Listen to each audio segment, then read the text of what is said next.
Welcome to Karma Chronicles. Please like the video and subscribe. Let's begin. I'd been at the company for 25 years, a quarter of a century, and I had given it everything. The long hours, the late nights, the projects no one else wanted to take on. They'd relied on me for everything: clients, presentations, strategy. But that didn't seem to matter now. The company had announced layoffs, and I felt like a second-class citizen. I'd reached my limit. I'd always been the loyal one. The one who stayed late when others clocked out. The one who picked up the slack when people disappeared for long lunches or sick days. But after the news came down about the layoffs, something inside me snapped. I didn't want to wait for them to push me out. I wasn't going to beg for my job, not anymore. So I typed out my resignation letter and handed it over. Rachel's reaction was immediate. She stood there, arms crossed, her face twisted into a look of disbelief. "You're just going to quit? After all these years?" She sneered, as if I was some kind of fool. "I'm done," I said. "I'm done being the one who carries this company on my back while everyone else skates by." She scoffed. "You really think they'll notice? You think they'll care? Go ahead, walk out. It won't make a difference." Her words stung, but I held my ground. "I don't need their approval anymore," I replied. But I couldn't shake the feeling that they were just waiting for me to make that decision, to give them an excuse to push me out. It was like they were already planning my exit. And Rachel's mocking smile just made it worse. A week later, my phone wouldn't stop ringing. My voicemail was full, messages stacking up like unwanted bills. I'd barely had time to think about my decision when I saw the company's number flash across the screen. It was the CEO. "Kate," he said, the frustration in his voice thick. "Why did you leave? Do you have any idea what this is causing?" I didn't hold back. "Kate McAllister, 25 years, senior project manager. You know exactly why I left." He paused, then said, "This resignation, it's creating trouble. Big trouble. Our clients are calling in, and everything's falling apart. Why would you leave us like this?" I couldn't even muster up any sympathy. "Maybe you should have thought about that before you treated me like a workhorse." The silence on the other end was deafening. I could practically hear him trying to figure out how to salvage the situation. Finally, he sighed. "I don't know what you're expecting, but this is going to hurt us. We need you back." I let out a bitter laugh. "I'm sure you'll figure it out. I'm done here." As I hung up, a strange satisfaction filled me. But I knew things weren't going to be as simple as walking away. They needed me. They just didn't know it yet. I hung up the phone, still feeling the heat of the CEO's desperation radiating through me. I didn't care anymore. They could drown in their mess. But as I sat there, staring at the stack of files Rachel had dropped on my desk that morning, a bitter feeling crept up inside me. The last year had been one endless cycle of picking up slack. The company kept handing me more and more, pushing the less experienced team members onto me, and I never said no. I couldn't. My clients needed me, and I knew they'd never get the same care from anyone else. I had to be the one to get it done. And so I did. Day after day. No complaints, no recognition. But it didn't matter. They never noticed how much I was carrying. Rachel, on the other hand, noticed, and she made sure I felt every ounce of it. Now, with her new senior title, she could stand back and criticize everything I did. If I made a mistake, no matter how small, she was there to point it out, making sure I felt it in front of the whole team. If a deadline was a little tight, she was there to remind me that I should be able to work faster, as if I wasn't already working myself into the ground. I looked at the stack of papers on my desk and felt the weight of each file like it was a stone. Some of these projects had been handed to me because the people who were supposed to handle them didn't know what they were doing. And every time, it was me who had to pick up the pieces. No one ever said it out loud, but it was clear. Those tasks were mine now. I took a breath, trying to center myself, but when Rachel strolled by with that self-satisfied smirk of hers, I couldn't help but feel a wave of frustration crash over me. She didn't understand. Or maybe she did, and that's why she made sure I was the one drowning. "Got a minute?" she asked, her voice dripping with that fake sweetness she always used when she was about to dump something else on me.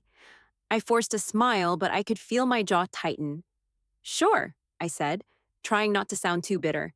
She slid the thick folder across my desk, its contents spilling out slightly as it landed. "These need to be done by Friday. All of them," she said, her eyes narrowing as she looked me over, waiting for me to argue. But I wouldn't. Not anymore. I glanced at the files, the deadlines looming over me like a storm cloud. "Rachel, there's no way. These are going to take overtime. Maybe even into the weekend." She didn't flinch. "You've always handled more before.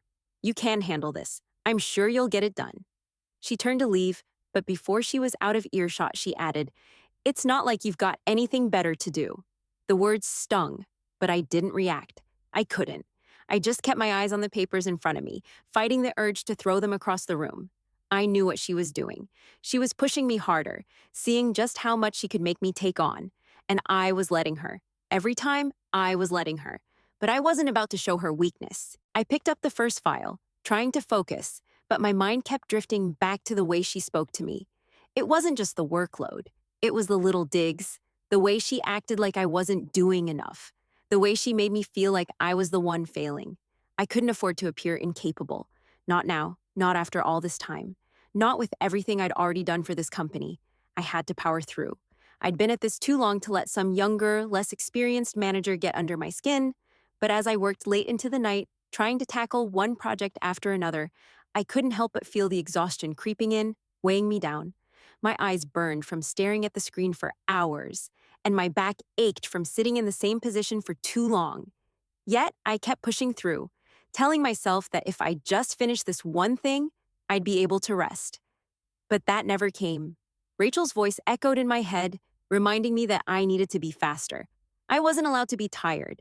I wasn't allowed to make mistakes. I had to be perfect. And for what? So that she could sit back, give orders, and act like she was the one carrying the team? I had a moment where I almost considered just dropping everything, telling Rachel I was done, that I couldn't do it anymore. But I couldn't. Not yet. Not until I had nothing left to give. By the time I finally finished my last task and shut down my computer, it was well past midnight. The office was empty, the quiet a strange comfort. But even as I stood to leave, I knew the next day would be more of the same. More of Rachel's demands, more of the company using me until there was nothing left. And somehow, I knew it wouldn't be long before I hit the breaking point again. I was called into the CEO's office just a few days after my resignation. The same CEO who had begged me to come back and fix things. Funny how quickly they change their tune when they realize they've screwed up. I walked into the room with that same tired, practiced calm I'd been wearing for the past few months, but it felt like I was stepping into the lion's den. Rachel was already there, sitting with her arms crossed and a look on her face like she'd just won some kind of victory. Brian, the younger manager from the team, was next to her. He looked nervous, like he didn't know whether to side with Rachel or apologize for dragging me in here. "Sit down, Kate," the CEO said, not bothering with pleasantries. I sat across from them, the tension in the room thick. I knew this wasn't going to be a friendly conversation. The door clicked shut behind me, and I felt the weight of it.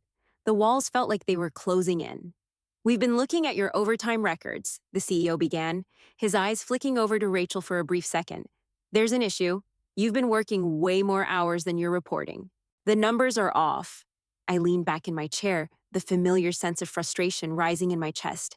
"I've been working overtime because I've been picking up the slack for other people," I said, keeping my voice steady. "Those files weren't mine to begin with, but I took them on because no one else was stepping up." Rachel shot me a look, one that made it clear she was waiting for me to cave, waiting for me to admit something. Brian's eyes darted between the three of us, like he was just here for the show. The CEO frowned, clearly unconvinced.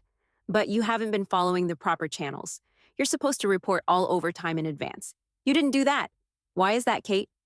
I swallowed, trying to stay composed. I didn't have time to ask permission every time someone gave me more work. I was just trying to get it done. "Which brings me to the problem," Rachel cut in, her voice sharp and condescending.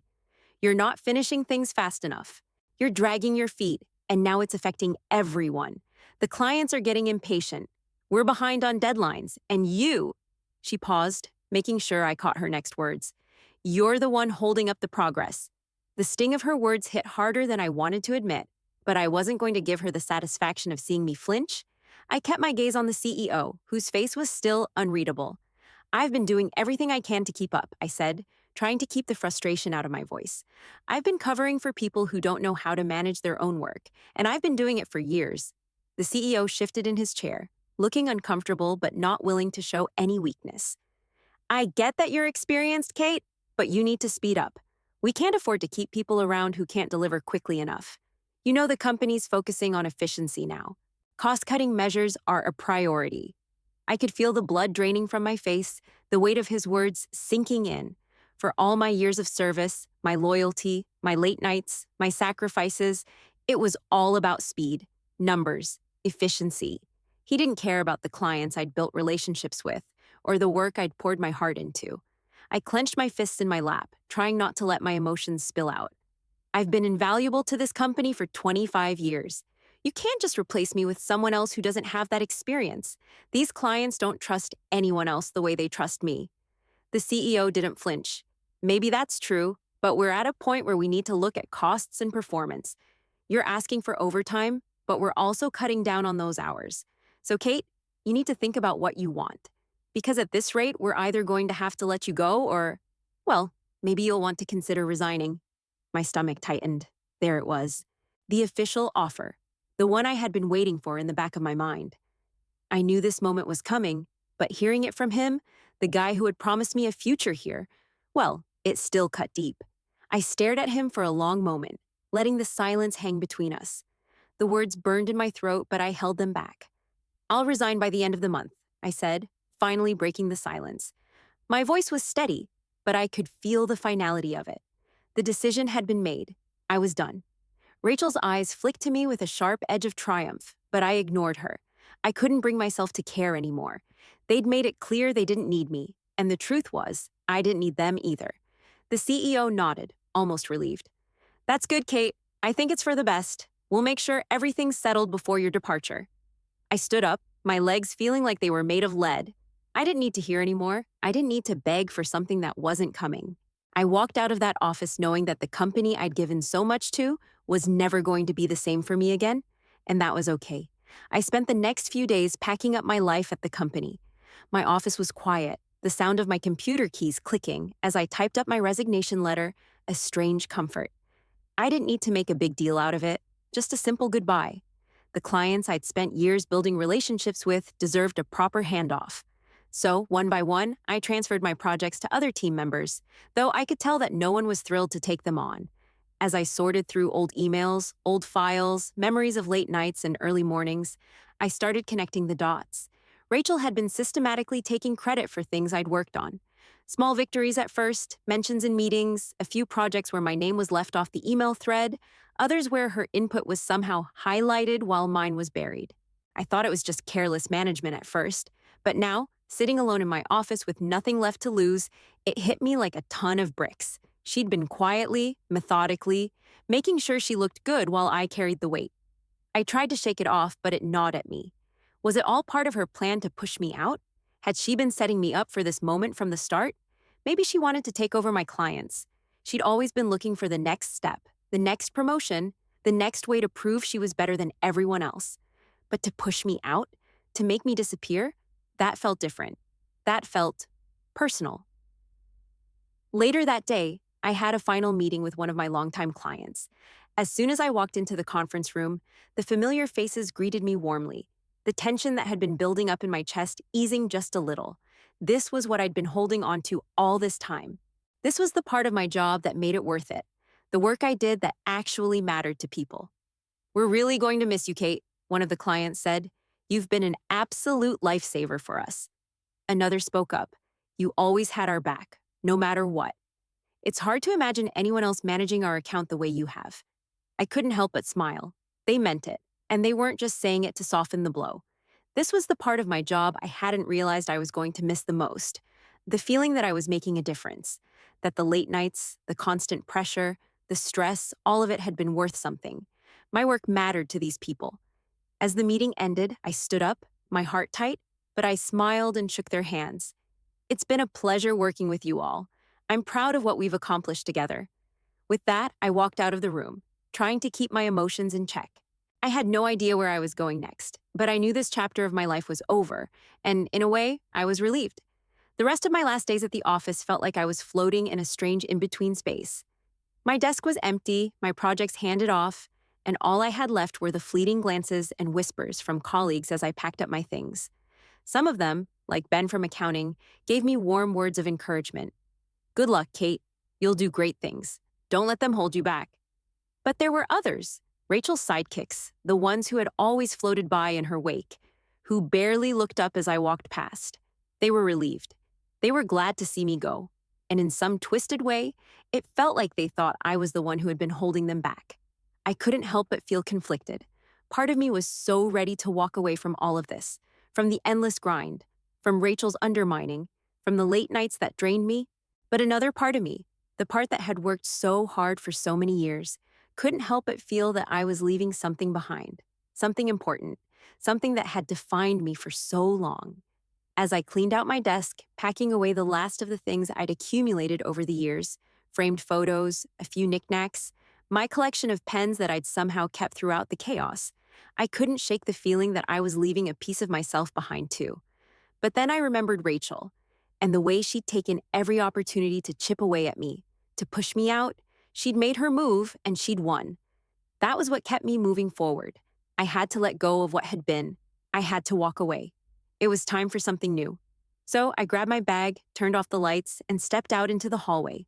The door clicked shut behind me, and I didn't look back. Not once. I'd been home for a week, catching my breath, letting the weight of everything settle in.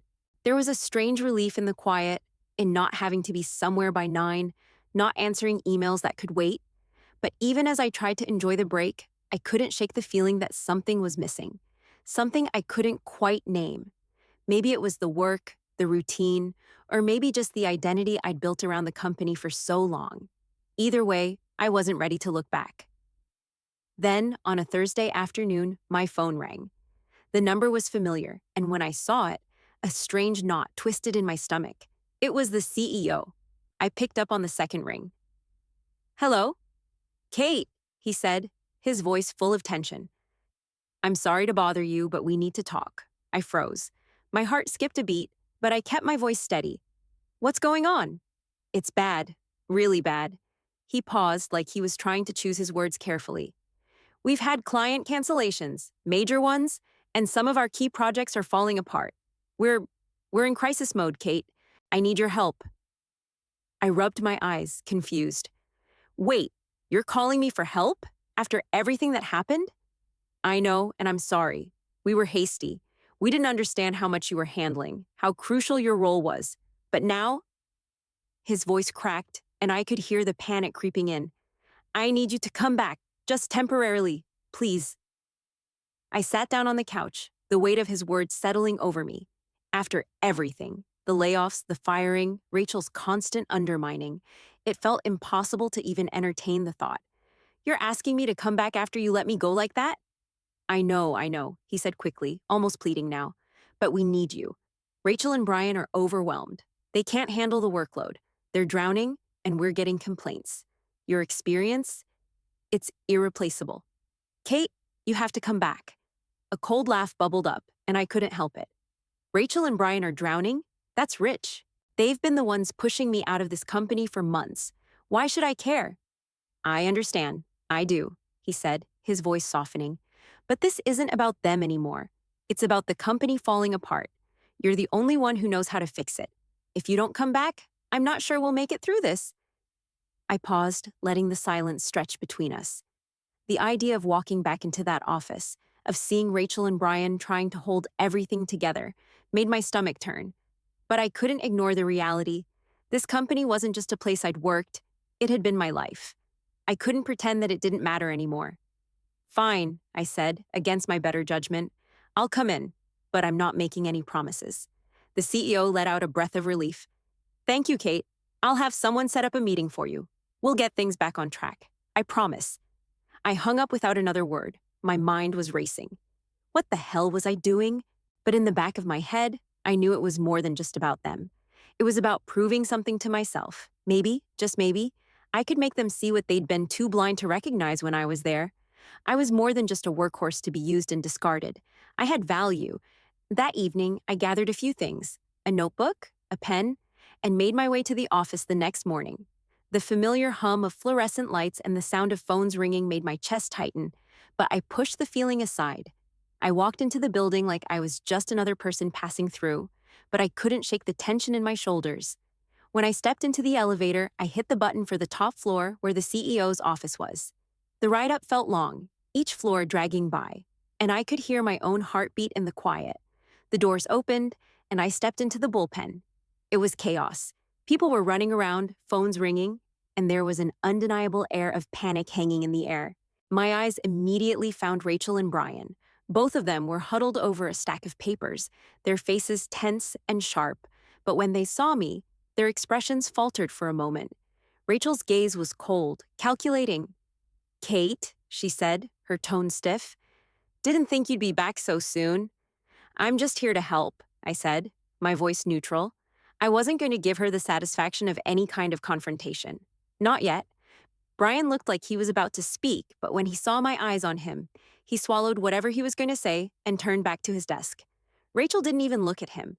The tension between us was thick, but I was here to do a job, not to relive old battles. I had to focus. I took a seat at my old desk, looking around at the disaster that had unfolded in my absence. The work wasn't getting done, not in any way that made sense. Deadlines were missed, and client satisfaction was slipping through the cracks. This was the fallout of everything I'd feared, everything I'd predicted when I walked away. I didn't know if I could fix this mess, but damn if I wasn't going to try. I walked into the office, and it was like stepping into a different world. The usual hum of activity, the polished professionals I had known, were gone. Rachel and Brian looked like they hadn't slept in days, eyes bloodshot, their clothes wrinkled, shoulders slumped. They were scrambling, typing furiously at their computers, and answering calls in clipped, hurried voices. There was no order here, no direction. Rachel looked up when I entered, her face tight with frustration, but she quickly forced a smile. "Kate, glad you could make it," she said, but the edge in her voice was unmistakable. "We've been trying to keep things afloat since you left." I didn't return the smile. "It's a mess in here. What happened?" Rachel leaned back in her chair, trying to look calm, but I could see the strain. "We've had some client complaints, missed deadlines, a lot of things just falling through the cracks. You know how it is when you're understaffed." I could see right through her. "Understaffed?" I repeated, raising an eyebrow. "Seems more like mismanagement to me." Rachel's eyes flickered, and for a moment, I thought she might snap. But instead, she sighed, rubbing her temples. "You really think it's that simple? You think everything went wrong because of me and Brian?" "No, I think everything went wrong because no one bothered to manage the clients properly while you were too busy fighting for the next promotion," I said, my voice low but firm. "You've been too focused on climbing over everyone to do the real work." Her jaw clenched, but she didn't respond right away. Brian, who had been unusually quiet up until this point, suddenly spoke up, his voice rough. "You're one to talk, Kate. You left us. We were already struggling, and then you just up and quit. You didn't even give us a chance to keep things going. You abandoned your team." I stared at him, disbelief bubbling up. "Abandoned my team? You think this is my fault?" This mess started long before I left. I was carrying the weight of everything for months, and you two sat back and let it happen. Brian's face turned red, and for a second, I thought he might argue again, but he didn't. Instead, he just huffed and turned back to his computer. I glanced over at Rachel, who was fidgeting with a stack of papers. "You're not even trying to fix the real problem here," I said, my frustration boiling over. "This team needs a total reorganization. The processes are broken, and the way you're handling clients is all over the place. You need a strategy." Rachel scoffed. "We don't need your advice, Kate. We're handling it just fine." "Handling it?" I asked, incredulous. "You can't even manage basic client expectations, and now we're scrambling to keep everyone happy. Handling it would mean getting your act together before it all falls apart." But Rachel wasn't listening. She was already scanning her phone, acting like I wasn't even there. I felt a flash of anger, but I swallowed it down. There was no point in trying to convince her of anything. She had her agenda, and it didn't include actually fixing the company's problems. Just as I turned to walk away, the CEO's assistant appeared at the door. "Kate, the CEO would like to speak with you. Now." I felt my chest tighten, but I nodded and followed her down the hall to the conference room. The door opened, and the CEO was already sitting at the head of the table, looking stressed but trying to appear in control. Rachel and Brian were seated across from him, their eyes on me as I walked in. The tension in the room was palpable, thick enough that I almost felt like I couldn't breathe. The CEO cleared his throat and glanced at Rachel before speaking. "Kate, we've called this meeting to address some serious concerns. Rachel has brought up some points, and I think it's time we discuss the bigger picture." I raised an eyebrow, unsure of where this was going. "Bigger picture?" Rachel leaned forward, her voice sharp. Kate sabotaged the company. She left us high and dry, and now we're paying the price. She had to know this was going to happen, and she still walked out. I felt my heart skip a beat. What? I said, my voice barely above a whisper. I stared at Rachel, trying to process what she'd just said. Sabotage? You think I sabotaged the company? After everything I've done for you people? Rachel didn't flinch. You abandoned us when we needed you. You knew we were struggling, but you left anyway. Now look at the mess we're in. The CEO was watching me closely, his fingers tapping the table. Rachel makes a valid point, he said carefully, his eyes flicking between us. Your resignation came at a critical time, and we're seeing the fallout from it now. We're not sure how much of this could have been avoided if you'd stayed longer. I clenched my fists under the table, trying not to lose my temper. You're blaming me for leaving? After all the overtime, after carrying this team on my back for years? My voice was shaking now, but I wasn't going to back down. You didn't value me when I was here, and now you're turning this around, making it look like I was the one who failed? Rachel's smug expression faltered for a second, but she quickly recovered. The CEO's face was unreadable, but there was a flicker of doubt in his eyes. I could tell he wasn't sure whose side he was on. You're still focused on the wrong things, I said, my voice hard. This whole thing, this mess, is bigger than me leaving. It's about how this company is run. And until you address the real issues, nothing is going to change. Rachel shifted uncomfortably in her chair, but she didn't say anything. Brian, who'd been quiet during most of the conversation, avoided my gaze. I stood up, feeling the weight of the room press down on me. You want to fix this? Start by looking at how you're managing your people, because as long as that's broken, nothing else will work. I didn't wait for a response. I was done. As I walked out of the conference room, I couldn't help but feel a strange sense of finality. Rachel's ambition had led her to this point, using me as a stepping stone, pushing me out to make room for herself, and now she was the one sitting in the wreckage. But I wasn't going to clean it up for her. Not anymore. I hadn't even left the room when the door opened again. The CEO motioned for me to sit, his expression unreadable. I took my seat, but this time I wasn't going to hold back. Not anymore. Rachel might have thought she was safe, but this meeting wasn't just about me. This was about the truth. I've got a few things I'd like to address, I said, my voice steady, calm. But inside, I was raging. The time for silence was over. I had nothing to lose anymore. The CEO looked at me, confused but curious. Go ahead, Kate. What's on your mind? I've been thinking a lot about what happened, I began, locking eyes with Rachel, who was sitting across from me, and I've realized something. I pulled out a folder I'd brought with me, full of emails, client feedback, and documents I'd saved over the years. As I opened it, I felt Rachel's eyes on me, sharp and panicked. She tried to hide it, but I knew what I was about to say was going to hit hard. I'm not the one who screwed this company up, I said, my voice cold. It's you, Rachel. She leaned back in her chair, laughing nervously. What are you talking about? I've been working hard to keep things going here. I didn't flinch. You've been working hard to make yourself look good while the rest of us did the work. You've been taking credit for things that weren't yours to take and covering up things that would have made you look bad. I slid a printout across the table, making sure the CEO could see it. These are emails from me, documenting client feedback on the projects you took credit for, feedback you didn't share because it made you look like you weren't doing your job. Rachel's face turned pale, her hand trembling as she reached for the papers. That's not true. You're twisting things. I didn't stop. I pulled out another sheet, then another, each one a nail in her coffin. And these are the financial reports. I know you were hiding discrepancies in the budget. You knew we were over budget, but you kept that from me and the team, because it would have made you look incompetent.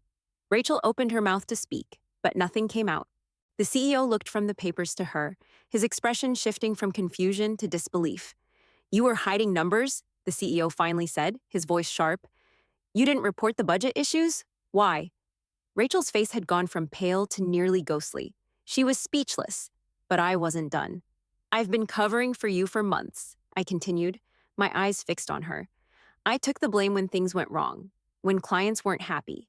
And you used that to your advantage. You made sure I looked like the one who was always struggling, always late, always the problem. Meanwhile, you were doing your best to make me disappear. I took a deep breath, leaning forward. You knew exactly what you were doing. And when I finally had enough, you used my resignation as a way to push your agenda even further. You made sure I looked like I couldn't handle it anymore. And that was your excuse to take over the projects I'd worked on for years. The CEO was staring at Rachel now, his eyes hard. Is this true? He asked, his voice low but tight with anger. Rachel blinked, her face flushed with panic. No, she stammered, but she couldn't find the words. The truth was in front of her, and she knew there was no escaping it. Brian, who had been sitting silently next to her, finally spoke up. Rachel, what's going on? His voice was shaky, his eyes darting between her and the CEO. Is this true? Did you really cover up things like that? Rachel shot him a look, but he wasn't backing down.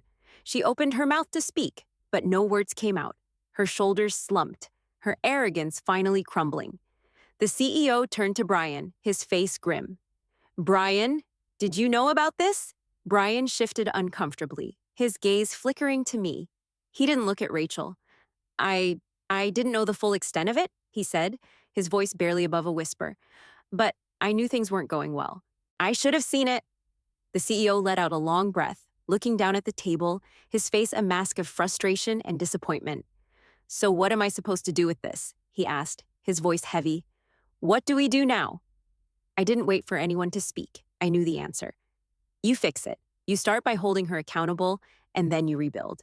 You need a team that's honest with each other, a team that's focused on doing the work, not playing games and trying to climb over each other. I looked directly at Rachel one last time.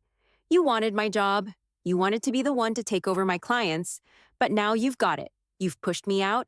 The only problem is, you can't do it without dragging the company down with you. There was a long silence in the room, a thick, suffocating pause as the weight of my words hung in the air. Rachel's face was now a mix of anger and shame, her eyes darting between the CEO and Brian, but she couldn't make a sound. The CEO finally stood up, his expression unreadable. I'll take it from here. Kate, thank you for bringing this to light. We'll figure out what needs to be done next. I stood up, my heart still pounding. But now there was a sense of relief in the air. I hadn't just walked away from this company, I'd exposed the truth, and that felt better than anything else. I didn't need to say anything else. I turned and walked out of the room, my steps echoing in the silence behind me. Rachel had played her cards, but now she had nothing left. And I wasn't there to clean up her mess anymore. I didn't wait for the fallout to fully settle. I wasn't going to stick around and watch Rachel beg or see Brian squirm.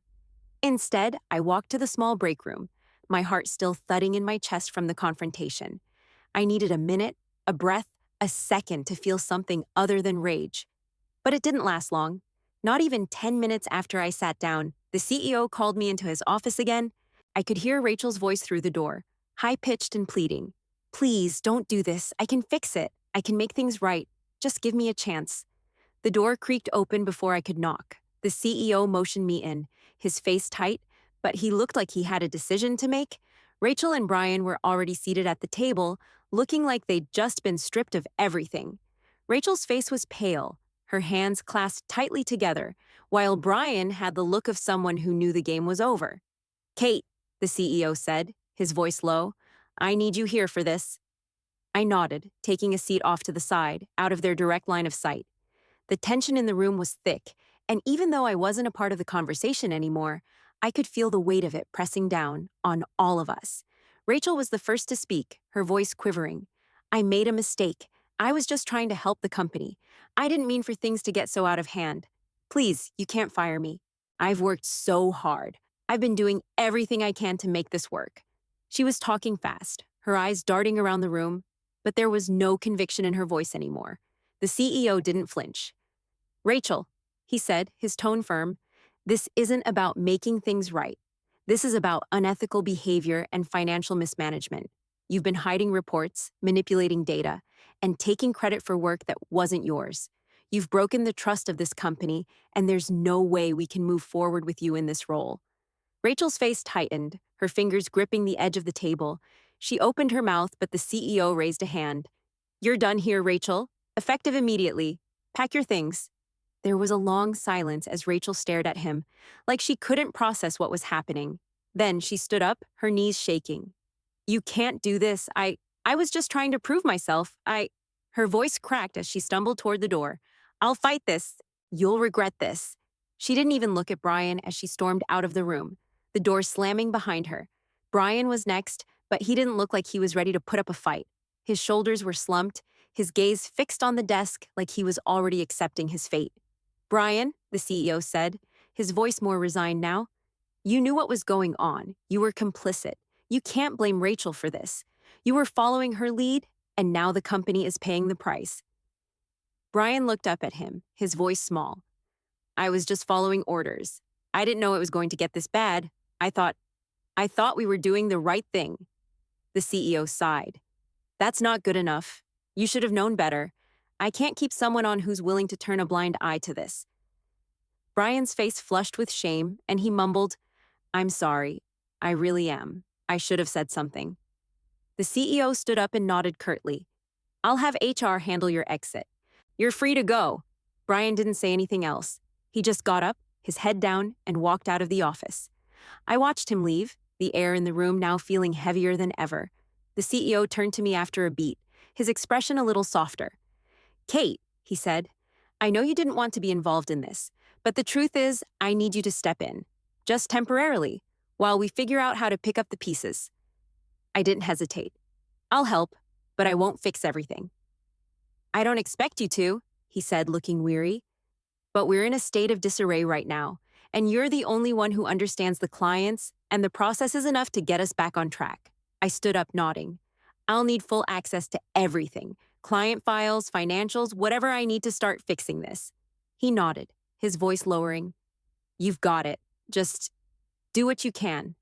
I left his office, but the weight of the situation still sat heavy in my chest. The company was a mess, and now I was expected to be the one to clean it up. It wasn't what I had planned, but I knew that if I didn't step up, everything would fall apart. As I made my way back to my desk, something strange happened. Colleagues who had once looked at me with disdain, some even ignoring me when I was here, started to approach. "I'm sorry, Kate," Ben from accounting said quietly, his voice full of regret. "I didn't know what was really going on. I should have spoken up sooner." Another coworker, Lisa from the design team, came over with an apology of her own. "I didn't realize how much you were handling. I thought you were just being difficult, but I see now you were trying to hold everything together." I felt a mix of emotions, anger, exhaustion, but also a small sense of satisfaction. They were finally seeing what I had been carrying all along. It wasn't just that I had been undervalued. It was that no one had cared to look at the bigger picture until it all started to unravel. But even as their apologies filled the air, I couldn't shake the doubt that crept into my mind. They wanted me to step in, but I wasn't sure I could ever go back to being part of this place full-time. I didn't know if I could work here again. Not with the way things had been, not with the way Rachel had tried to tear me down. But for now, I had a job to do. I had to help pull this company out of the mess they created, and I was going to do it on my own terms. It didn't take long for the CEO to come to me with an offer. The company was a mess, but somehow I had become the temporary solution. They'd seen how I'd stepped in, how I managed to keep clients happy and even got a few projects back on track. He wanted me to stay. He wanted me to return full-time, to help rebuild everything from the ground up. But as he made his pitch, I realized something I hadn't fully accepted until that moment. I was done with this place. The betrayal, the lies, the endless grind, it had all worn me down. I had given so much to this company, only for Rachel to take credit for my work and push me out. I had been humiliated, pushed to my breaking point. But the worst part wasn't that Rachel had tried to take over my job. It was that I'd let them treat me like I was dispensable. I was done. "I appreciate the offer," I said, trying to keep my voice steady, "but I'm not coming back. Not for good. I've seen enough." The CEO looked surprised, even a little desperate. "Kate, you're the only one who knows how to fix this. The team needs you. We need you. You're invaluable here." But I shook my head. "No, I'm not. I'm not your answer anymore. I did what I came here to do, and now it's time for me to move on." I could see the frustration in his eyes, but he didn't press the issue. He knew better. This wasn't about what they needed. It was about what I needed. And after everything, I knew there was no going back. The corporate world wasn't for me anymore. I had spent too many years working for people who didn't appreciate me, giving my all to a place that saw me as nothing more than a tool to be used and discarded. As I walked out of the office for the last time, there was no sense of defeat, only relief. I didn't need their approval. I didn't need to play their game anymore. I spent the next few weeks making plans, I registered my business, started reaching out to former clients, and set up a website. Consulting. It wasn't something I'd ever seriously considered before, but it felt right. I had the experience, the knowledge, and most importantly, the freedom to do things my way. No more office politics. No more pretending I didn't know how much I was worth. I remember sitting in my new home office one evening, the soft light of my desk lamp casting a warm glow over the space. I felt a sense of peace that I hadn't felt in years. I was in control. For the first time in a long time, I was the one making the decisions, and that felt damn good. Looking back, I couldn't help but feel grateful for everything that had happened. As painful as it had been, as much as I'd hated it at the time, I knew it had all led me here. I had stood up for myself, I had exposed the lies, and now I was finally free. This was the start of a new chapter, one where I called the shots, and that was all I needed.